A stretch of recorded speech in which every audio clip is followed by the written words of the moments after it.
श्रीहरी श्री ज्ञानेश्वर माऊली हरिपाठ मराठीमध्ये आजचे प्रकरण आहे महान आणि पवित्र बलिदान। आवडलं तर नक्की लाईक शेअर करा। चॅनलवर असाल तर प्लीज सबस्क्राईब करा, जेणेकरून तुम्हाला नवनवीन प्रकरण किंवा अध्यायपर पारायणपर व्हिडिओज मिळत राहतील। ब्रह्मगिरीचे वर्षभराचे अनुष्ठान संपन्न झाले। विठ्ठलपंत रुक्मिणी दोघांनीही त्र्यंबकेश्वराची अन्योन्य आराधना केली। पुन्हा सारेजण कुटीकडे आळंदीला परतले। आता निवृत्ती आणि ज्ञानदेव यांचा वेगळा ज्ञानसंबंध निर्माण झाला होता। आळंदीची कुटी पुन्हा चालती बोलती झाली। गोट्यात कधीही बंधनात न बांधल्या गेलेल्या गाय वासरालाही आनंद झाला। या प्रेमळ परिवाराच्या प्रेमस्पर्शाने त्यांनाही गही भरून आले। पावसाळा सुरू झाला होता। मुक्ता सोपान स्वतःभोवती गाऱ्या भिंगोऱ्या खेळत चिंब भिजत असत। सोपान तसा घट्ट, पण मुक्ता नाजूक साजूकच। ती एक दिवस तापाने फणफणली। मातापित्यांनी घरगुती उपाय करून पाहिले, काही उपयोग झाला नाही।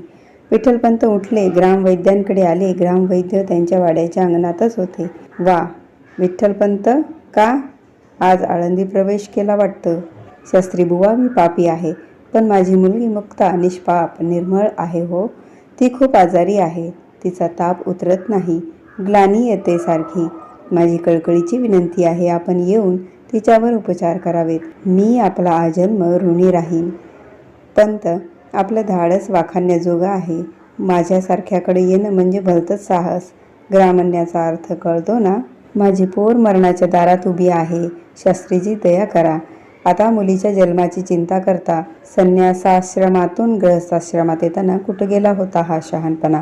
मुलं जन्माला घातली, तीही ग्रामण्य असताना, तेव्हा केला होता विचार? मरेना पोर असं म्हणू नका हो। माझी मुक्ता वैद्यो नारायणो हरिही असं म्हणतात। व्याधीग्रस्ताला व्याधीमुक्त करणं, मृत्यूपासून जीवाचं रक्षण करणं हा वैद्याचा धर्म आहे। आपल्याला आमच्या कुटीत येणं शक्य नसलं तर मी रोगलक्षण सांगतो, आपण काही औषधी द्यावी, पण माझ्या मुक्तीला वाचवावं। विठ्ठलपंत कोसळले। त्यांनी गुडघे टेकून वैद्यांपुढे हात जोडले, रडत रडत विनवू लागले। वैद्यांवर त्याचा काही परिणाम झाला नाही। ते पाठ फिरवून घरात निघून गेले। हताश होऊन विठ्ठलपंत कुटीत आले। निवृत्ती धुनी पेटवण्याची तयारी करत होता। आत मुक्तीचे डोके मांडीवर घेऊन रुक्मिणी तिच्या कपाळावरून हात फिरवत होती। अधूनमधून मुक्ते मुक्ते ग असं म्हणत होत्या। गळणारे डोळे टिपत होत्या। सोपान घाबरून बसला होता। ज्ञानाही मुक्ताला हाकारत होता। मुक्ताचे अंग विलक्षण तापले होते। विठ्ठलपंत कुटीत आले। भिंतीला डोके टेकून स्फुंदून स्फुंदून रडू लागले। ज्ञानदेवांनी मोठ्या निर्धाराने आपल्या नेत्रामधले अश्रू पुसले, पद्मासन घातले, आपले दोन्ही हात मुक्ताच्या कपाळावर ठेवले, नेत्र मिटून घेतले। हळूहळू ज्ञानदेवांची काया थरथरू लागली। काही क्षण असेच लोटले। ज्ञानदेव उठले, थरथर कापत बाहेर अंगणात आले। काष्टे ओली होती, धुनी प्रज्वलित होत नव्हती। ज्ञानदेव धुनीजवळ आले, दोन्ही हातांनी काष्ठांना स्पर्श केला। धुनी धडाडून पेटली। ज्ञानदेवांची थरथर थांबली, ते स्थिर झाले। निवृत्तीनाथ ज्ञानदेवांजवळ आले। ज्ञाना, तू सिद्ध झालास। मोठ्या प्रेमाने त्यांनी त्यांचे अवघ्राण केले। मुक्ताला घाम आला। काही क्षणात तिचा ताप उतरला, तिचे डोळे उघडले, डोळ्यातून अश्रू गळत होते। खूप दिवसांनी मुक्ता हसली। रुक्मिणीने तिला छातीशी कवटाळले, प्रेमाने तिला त्या चुंबू लागल्या। ज्ञाना आत आला। मुक्ते, कसं वाटतंय आता? लवकर बरं व्हायचं, खेळायचंय ना आपण? मुक्ता खळखळून हसली। विठ्ठलपंतांनी ज्ञानाला जवळ घेतले। त्यांचे आनंदाश्रू ज्ञानाच्या मस्तकावर अभिषेक करत होते। रुक्मिणी गहीवरून म्हणाली, ज्ञाना, तुझी मी आई आहे, पण तू खरी ज्ञान माऊली आहेस। ज्ञानदेव शांतपणे उठले, खांद्यावर झुळी अडकवली। विठ्ठलपंत म्हणाले, ज्ञाना, कुठं निघालास? भिक्षा मागायला, मधुकरी मागायला? ज्ञाना शांतपणे उत्तरला, नको ज्ञाना, तू जाऊ नकोस, मी जाईन। विठ्ठलपंत म्हणाले। ज्ञाना म्हणाला, तात, श्रीकृष्णाच्या आणि गुरूंच्या कृपेने सिद्धी प्राप्त झाली। सिद्धीचा जुळा भाऊ अहंकार, तो येण्याआधी मी माझ्या सामान्य मानववृत्तीला साद घालतो। भिक्षा हे त्याचं सर्वोत्तम माध्यम आहे आणि साधकाने भिक्षा मागणं हाच त्याचा धर्मभाव आहे। मला अडवू नका। ज्ञाना बोलत असताना पंचपात्री घेण्यासाठी निवृत्ती आत आला। तो म्हणाला, तात, त्याला भिक्षा मागायला अनुमती द्या, त्याचं योग्य आहे। विठ्ठलपंत गदगदल्या स्वरात म्हणाले, ज्ञाना, सांभाळून आपल्यावर ग्रामण्य आहे। ज्ञानदेव नामस्मरण करत गावात शिरले। मोठा चौसोपी वाडा होता। एक गृहस्थ घरासमोर उगवलेल्या झाडांची ओनवे होऊन खुडत होते. ज्ञानदेव त्यांच्याजवळ गेले. सूर्यकिरणांमुळे त्यांची सावली त्या गृहस्थावर पडली. तेथून मस्तकाची सावली दगडी भिंतीवर आली. गृहस्थ सरळ होऊन वळले. क्रोधाने त्यांच्या तळपायाची आग मस्तकाला गेली. कार्ट्या, तुझी अशुभ सावली माझ्यावर पडली. आता मला परत स्नान करावं लागणार. ज्ञानदेव थंडपणे म्हणाले, ओम भवती भिक्षाम देही. त्यांचा थंडपणा पाहून त्या गृहस्थाला अधिकच राग आला. भीक मागतोय वर, चालता हो, नाहीतर लाथ मारून हाकलून देईन. शांतचित्त ज्ञाना म्हणाला, आपला धर्म सांगतो, अतिथी देवो भव. आपण विप्र आहात, आपल्या तोंडी ही भाषा शोभत नाही. त्यामुळे ते गृहस्थ अधिकच संतापले. अरे महामूर्खा, मला धर्म शिकवतोस? मोंजी बंधन झाल्याशिवाय भिक्षा मागण्याचा अधिकार प्राप्त होत नाही. मला धर्म सांगतोय, मी काही कच्च्या गुरूंचा चेला नाही. ज्ञानदेव म्हणाले, ठीक आहे, तर आपल्याला अधिकार आहेच. आपणच माझे आणि माझ्या दोन्ही बंधूंचे उपनयन संस्कार संपन्न करावेत. गृहस्थ म्हणाले, अभद्र कार्ट्याचं उपनयन शांतम पापम, अर्थात तू असं बरळणारच. धर्मबुडव्या नीच बापाची संतती अशीच. ज्ञानदेवांनी त्यांच्या दृष्टीस दृष्टी भिडवत सांगितले, महोदय, आपण मला द्यायच्या तितक्या शिव्या द्या, शाप द्या, परंतु माझ्या तातांविषयी असे अनुद्गार काढू नका. आपणही माझ्या तातांच्या वयाचेच आहात. यावर ते अधिकच चिडले. मूर्खा, माझी तुलना तुझ्या बापाशी करतोस? असे म्हणून त्यांनी ज्ञानदेवांच्या जोरात थोबाडीत मारली. कोवळ्या वयाचे ज्ञानदेव गाल लाल निळा झाला. क्षणभर त्यांनी डोळे मिटले. उघडून स्मित करत म्हणाले, महोदय, केवळ सावलीने आपल्याला विटाळ झाला. आता तर मारण्याच्या निमित्ताने मला स्पर्शही केलात. आता आपल्याला स्नान अनिवार्य आहे. असो, ईश्वर आपले कल्याण करो. ज्ञानदेव वळले. तो गृहस्थ ज्ञानदेवांची ही शांत वृत्ती पाहून आश्चर्यचकित झाला. अभावितपणे म्हणाला, थांबा ज्ञानदेव, आजपासून हा हेरंबशास्त्री तुमचा झाला. इतकी सहनशक्ती? मी सुद्धा ईशोपासना करतो, पण क्रोधावर मला असा विजय प्राप्त करता आला नाही. त्यांनी हात जोडले. क्षमा करा मला, मी आपल्यावर हात उगारला. आता एक विनंती आहे, मधुकरी घेऊन जा. ज्ञानदेवांनी हेरंबशास्त्रींकडे स्नेह भरल्या नजरेने पाहिले. धन्यवाद शास्त्रीजी, मला मधुकरी मिळाली.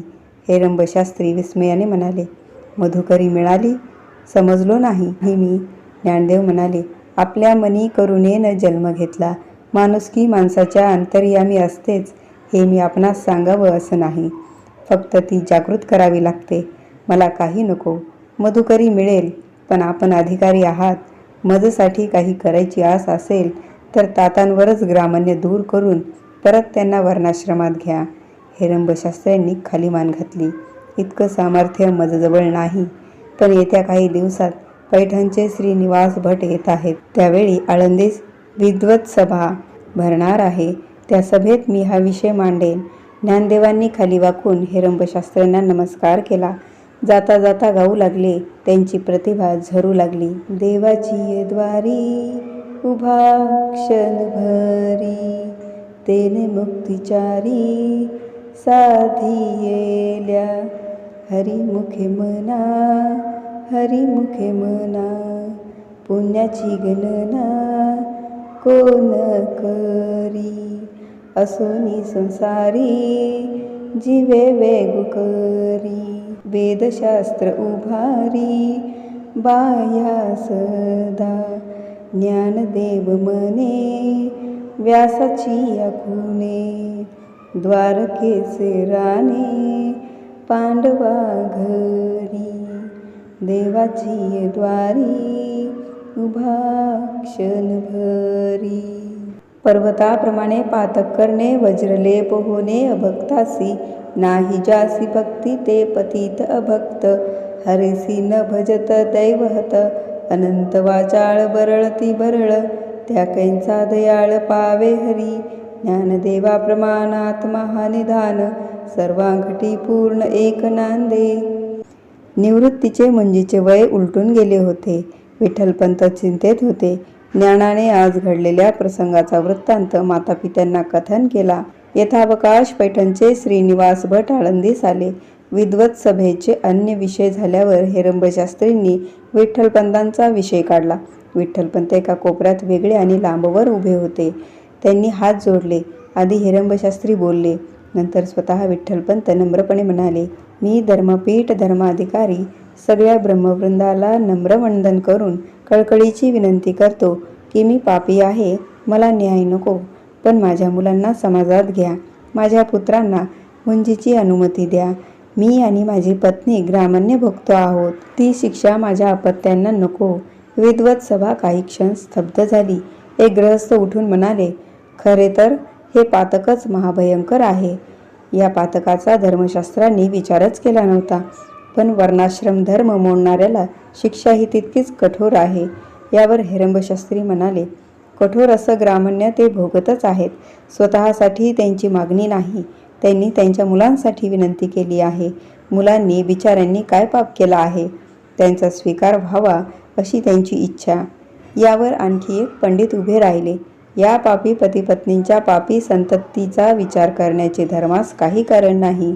विठ्ठलपंत पुन्हा कळवळ्याने म्हणाले, माझ्या मुलांना माणुसकीनं वागवलं जावं, त्यांना उपनयन संस्कारासाठी अनुमती मिळावी आणि या अनुमतीच्या मोबदल्यात मी आणखी काही प्रायश्चित्त घ्यायचं असेल तर तेही मी घ्यायला तयार आहे. खूप चर्चा झाली. शेवटी श्रीनिवास भट बोलले, वर्णाश्रमाच्या दृष्टिकोनामधून विठ्ठलपंतांच्या हातून घडलेल्या महाभयंकर पातकास प्रायश्चित्तच नाही. असा संन्यास आश्रमानंतरच्या गृहस्थाश्रमात झालेल्या संततीस उपनयन संस्कार करता येईल का, याचा उल्लेखही धर्मशास्त्रामध्ये नाही. माणुसकी आणि धर्म असा विवाद न करता धर्मश्रेष्ठ मानून आळंदीच्या ब्रह्मपीठांनीच याचा निर्णय करावा. मग आळंदीचे शास्त्री उठले, धर्मश्रेष्ठ मानला तर विठ्ठलपंतांसारख्या घोर पातक्याला जगण्याचा अधिकारच नाही. प्रायश्चित्तच घ्यायचं झालं तर एकच, देहांत प्रायश्चित्त, अन्य नाही. सर्वांनी माना डोलावल्या आणि विद्वत सभा उठली. त्यात विठ्ठलपंतांचे शब्द पार विरून गेले. ते डोळ्यात पाणी आणून विचारत होते, मी देहांत प्रायश्चित्ताला तयार आहे. ते घेतल्यावर माझ्या मुलांना मुंजीसाठी अनुमती देणार का, त्यांना समाजात सामावून घेणार का? मी मरायला तयार आहे, पण माझी मुलं. विद्वत सभेचा मंडप पूर्ण रिकामा झाला. विठ्ठलपंत एकटे अश्रू ढाळत उभे होते. शेवटी ते पूर्णतः हताश होऊन कुटीमध्ये आले. त्यांचा चेहरा पाहून रुक्मिणीने काही विचारलेच नाही. अंगणात सोपान मुक्ता खेळत होते. निवृत्ती ज्ञानात काही संवाद सुरू होता. कुटीत फक्त दोघे होती, रुक्मिणी आणि विठ्ठलपंत. ऐकलत का, माझं आता निश्चित झालंय, आता अन्य उपाय नाही. विद्वत सभेत उपाय नाही ना निघाला. अहो, ते न्याय देतील कसे? त्यांनी न्याय दिला, मला देहांत प्रायश्चित्त. रुक्मिणी मटकन खाली बसली. तिचे बोलणेच खुंटले. मीही ठरवलंय, प्रयाग क्षेत्री त्रिवेणी संगमात आत्मार्पण करायचा निश्चय केलाय मी पाप्यानं किती जणांना भोगायला लावलंय. तुम्हाला तुमच्या मातापित्यांना, आता माझं पातक मुलांना भोगायला लागू नये, माझा निर्धार आहे. या प्रायश्चित्तानं मुलांना न्याय मिळणार का? प्रश्न अनुत्तरितच आहे, पण माझा निर्णय पक्का आहे. ठीक आहे, आपण दोघंही प्रयाग क्षेत्री त्रिवेणी संगमात आत्मार्पण करू. तुम्हीही. माझं पाप आहे, त्याची शिक्षा तुम्हाला का? आणि आपण दोघंही गेलो तर मुलांचं काय? मुलं अजून लहान आहेत. ग्रामण्य आम्हा दोघांवर आहे. पतीच्या पापपुण्यात पत्नीचा अर्धा वाटा असतो. गावकीत ग्रामण्याची शिक्षा तुम्हाला आणि मला दोघांनाही झाली आहे. अहो, पण मुलांचं काय? किती लहान आहेत ती, त्यांना कोण सांभाळणार? माझा बाळकृष्ण, त्यानं गोकुळातल्या गोपगोपींचं रक्षण केलं. माझ्या रुक्मिणीला हुंदका फुटला.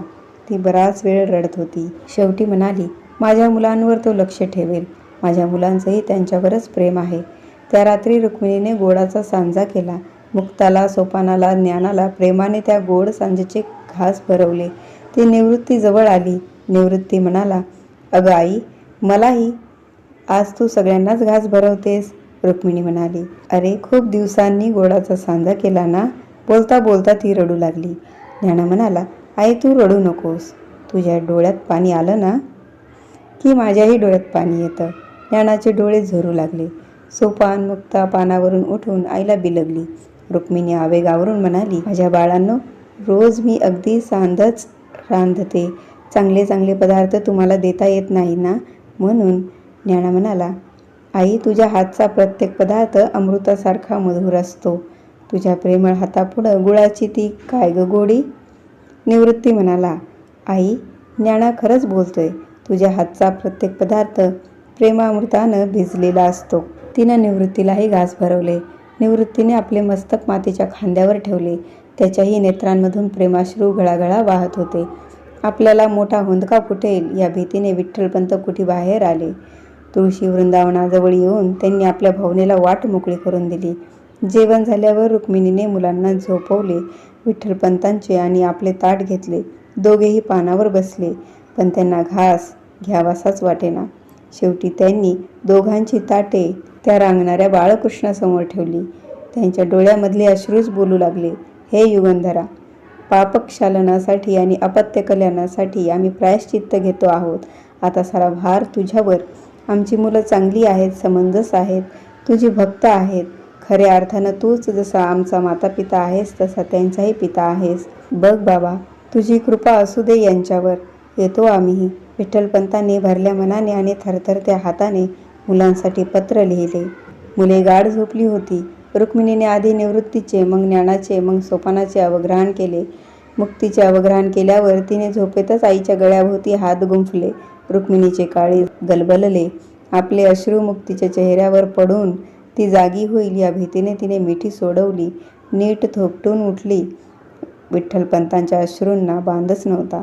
रुक्मिणी कुठे बाहेर आल्यावर ते पुन्हा म्हणाले, बघा, अजून विचार करा. माझं पाप, माझं प्रायश्चित्त, तुम्ही नका येऊ. रुक्मिणीने मोठ्या निर्धाराने आपल्या पदराने अश्रू पुसले. एकच शब्द बोलली, चला. जगतातला सर्वात मोठा त्याग करण्यासाठी या दाम्पत्याचा पदप्रवास सुरू झाला. ध्येय एकच, अपत्य कल्याण. तीर्थक्षेत्र प्रयाग, त्रिवेणी संगम.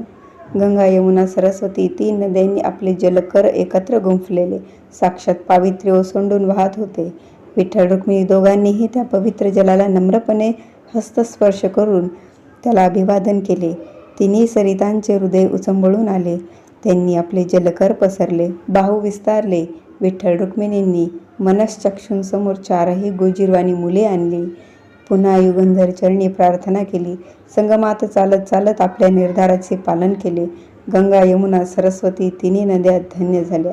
त्यांनी त्या दोघांना आपल्या हृदयात सामावून घेतले. या पृथ्वी तलावरचे ते सर्वात महान आणि पवित्र बलिदान होते.